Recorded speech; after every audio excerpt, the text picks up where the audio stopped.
श्री गणेशाय नमः, श्री सरस्वत्ये नमः, श्री गुरुभ्यो नमः, श्री स्वामी समर्थाय नमः, श्री गुरुदेव दत्तात्रेयाय नमः.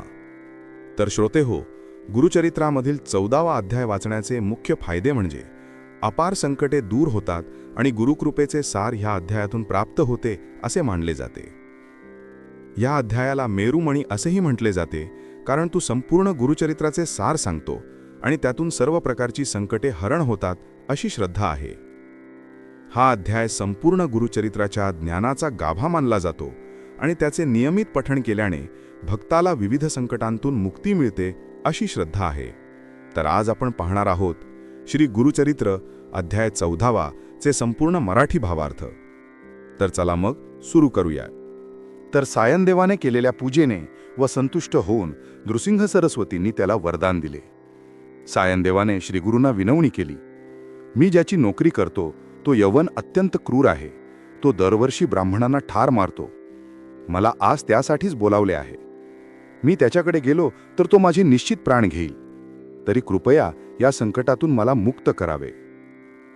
हे ऐकून श्रीगुरूंनी त्याच्या मस्तकावर अभयहस्त ठेवला व तू निश्चितपणे यवनाच्या भेटीस जावे असे सांगितले. तू परत आल्यावरच आम्ही पुढील यात्रेस निघू असे आश्वासन दिले. त्याप्रमाणे ब्राह्मण यवनाकडे गेला. तो यवन महाभयंकर यमासारखा होता. सायनदेवाला पाहताच अत्यंत क्रोधित होऊन तोंड फिरवून घरात गेला. सायनदेव भयचकित होऊन श्रीगुरूंचे चिंतन करू लागला. घरात जाताच त्या यवनाला अचानक निद्रेने घेरले. त्याला भास झाला की कोणी ब्राह्मण आपल्या शरीराचे तुकडे तुकडे करीत आहे. त्या भयंकर क्लेशाने यवन निद्रेतून जागा झाला.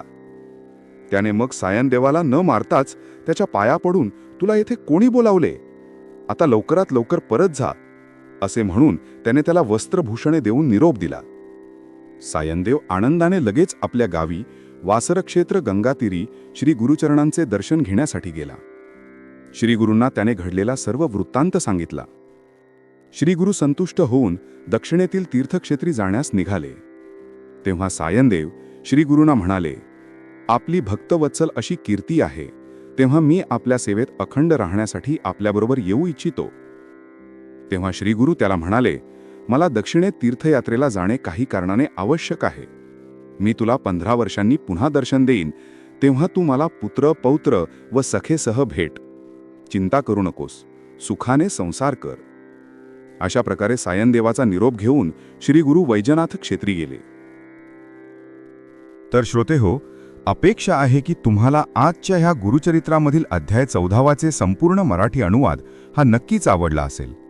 आणि आवडला असेल तरी आमच्या या ब्रह्मांड नायक श्री स्वामी समर्थ महाराज फेसबुक पेजला लाईक, कॉमेंट, फॉलो आणि शेअर नक्की करा. आणि जर तुम्ही हा व्हिडिओ यूट्यूबवर पाहत असाल तर श्री स्वामी समर्थ ह्या यूट्यूब चॅनलला सबस्क्राईब नक्की करा. तर मंडळी, पुन्हा भेटूयात पुढच्या एका नवीन अध्यायात.